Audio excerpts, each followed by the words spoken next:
Hey guys, welcome along to the NAS build. This is going to be part one of what will probably end up being a 3-part series, mainly because I'm going to try and break it down and do a hardware, software and an actual use video, just so that it's not too long. And just to make you all aware right now, I'm not going to spend a lot of time unboxing all the components because I did a video for every single one. That's going to be 10-ish minutes on each one. And let's be honest, do you really want me to spend 10 minutes talking about a hard drive or a RAM stick? Not really.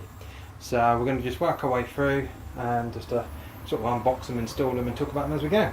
Okay, now I have done a separate video for the case already, so I'll put the link in the description.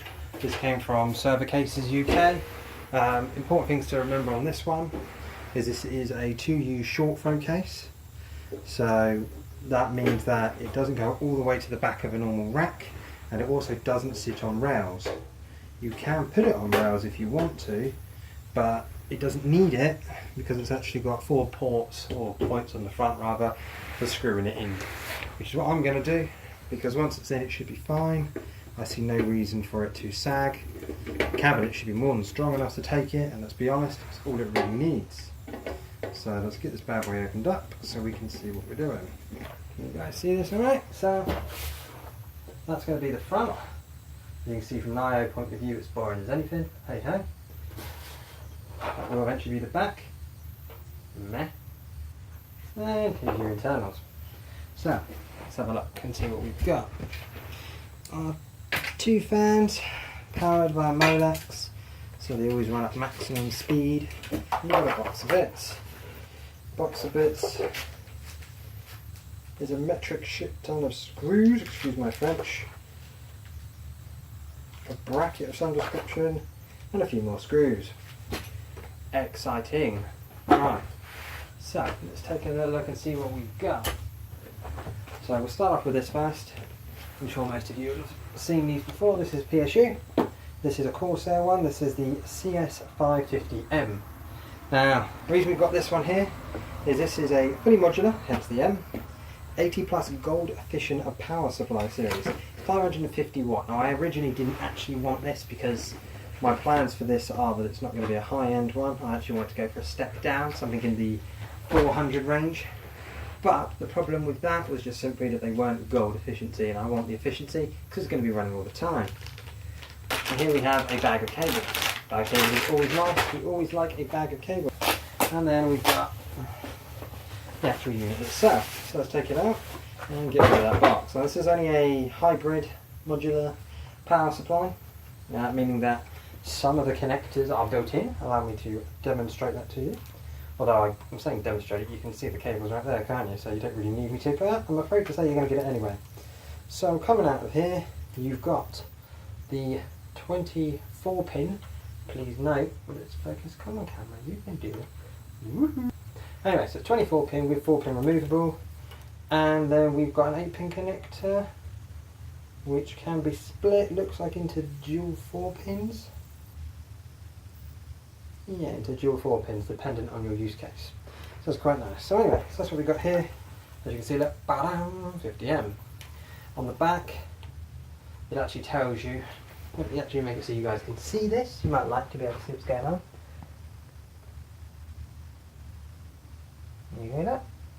So as you can see now, you've got your four different connectors you can put in for peripherals and SATA devices, etc, etc, etc. And that is going to be it realistically. That is what will power this PC in the long run. Now, let's have a look and see how this is going to fit in. Please note, I've not test fitted any of this before, so it could go one of many ways. I'm just hoping that the way it goes is the right way. Right, so interesting start with that then, because the fan's underneath, it won't fit. Because this is designed with the fan underneath, which is what 99.99999% of power supplies have, it won't fit into this case because the case, well it will fit in if I put it up the right way, but the case doesn't have any exhausts here, which would be really bad for the flow of air for the power supply. So let's see if we can fit it in upside down. So what we're going to do is we're going to install this power supply in the correct way around for now, so that I can test it to make sure it works, and also so that I'll have some indication on cable layout. Once that's done, and everything else is installed, I'll have a look to see if there's any way I can modify it to get it to fit properly. The advantage is I also believe that this power supply has like a silent mode to it, so when the power being used is at a low enough level, or there's a low enough draw, or however you'd like to word it, it won't actually spin the fan anyway.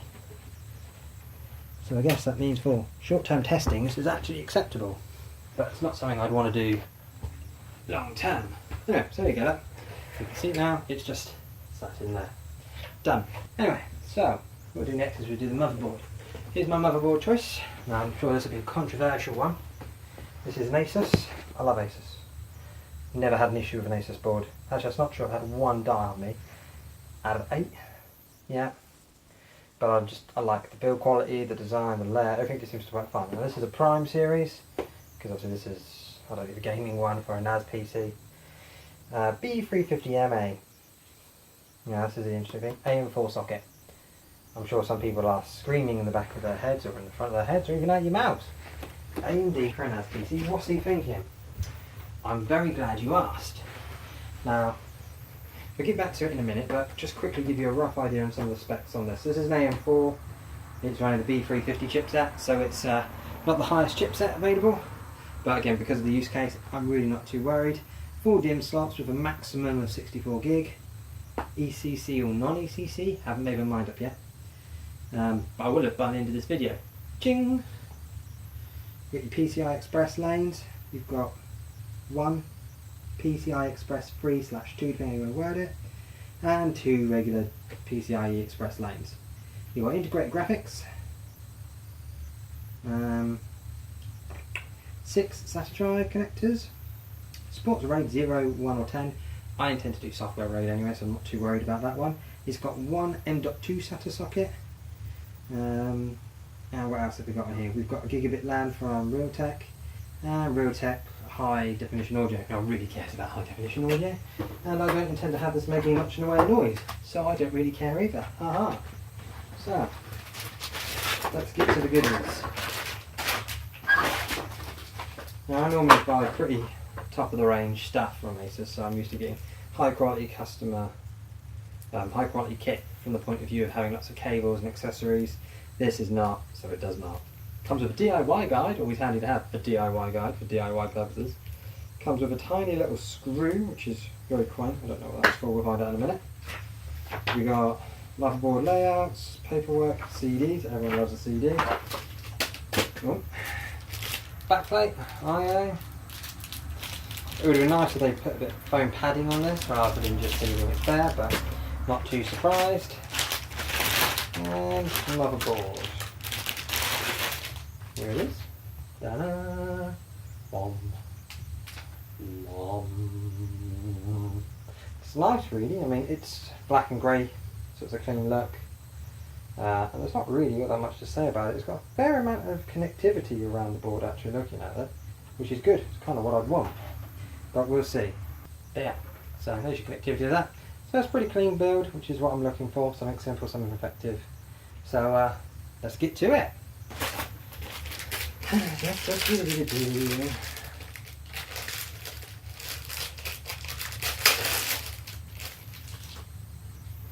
I/O shield, check.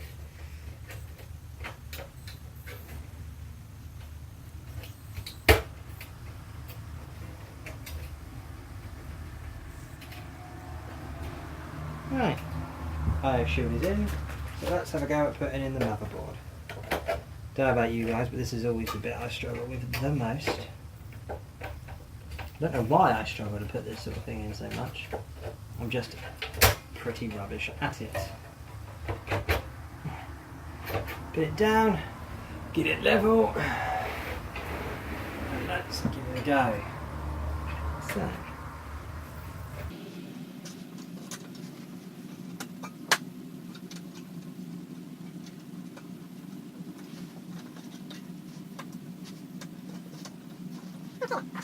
Now just to raise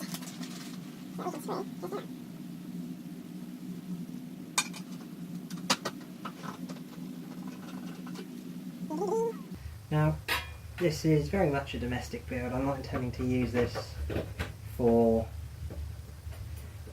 business, if you will. I mean, I will be storing all the channel videos on here, and I intend to try and do a bit of VM work on here if I can. We'll have to wait and see with regards to that, just, you know, how time plays out. But I'm very much hoping that this is going to be with me for quite a while, actually. You know, the aim is that I'm going to put in six drives, roughly speaking, for storing data. You know, nothing else, just storing information on for me. And so, you know, that each one of those is going to be, well, probably 6 terabytes-ish. So that should give me a sort of 36-ish terabytes. Obviously I'll lose some because of the way I'm going to set up the RAID, but fingers crossed anyway. That is going to make my life easier from the point of view of backups and storage and stuff. Now obviously this isn't going to replace having it in my PC, so I'll probably keep a lot of my data in there still, but it's going to mean I can keep a lot less data on there. Stuff that I don't need, pictures and things that I'm not using anymore, I can offload. Could be great. Right, that's the motherboard in, so let's have a look at this. Now, so observations. We've got the power supply feed in here. Spin it around and show you all. I know you'll die to see. So here's your power feed, which is this one here.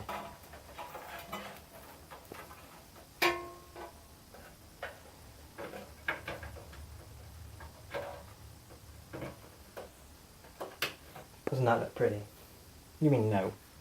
All your different input outputs over here. General layout's pretty good. 24 pin being right there was a bit of a pain. I always prefer if they put it on the side, but they never do. You've got the RAM slots here, CPU there, and then your individual drive bays here. So let's talk about that. Okay, so how I'm intending to run all of this is going to be off of a couple of different drives. So first thing I've got is a Silverstone SDP08, and here it is. Now, I don't know if any of you have ever seen these before. All it is a piece of metal, like this, piece of metal, and it takes a 3.5 inch and converts into dual 2.5. So that's right, I have two Kingston 240 SSDs here. My intention is to use these as some sort of SSD cache or for rapidly required data. I'm saying it like that because I haven't decided exactly what's what. I'm also going to be using a Western Digital WD1000CHTZ. Here you go. It's a, come on focus, there we go. It's a 1000 Velociraptor drive, but it's only 1 terabyte? Yeah, 1 terabyte. Now that's probably going to end up being my C drive, if you will, OS drive if you don't, along with a few other bits and bobs for, you know, my OS.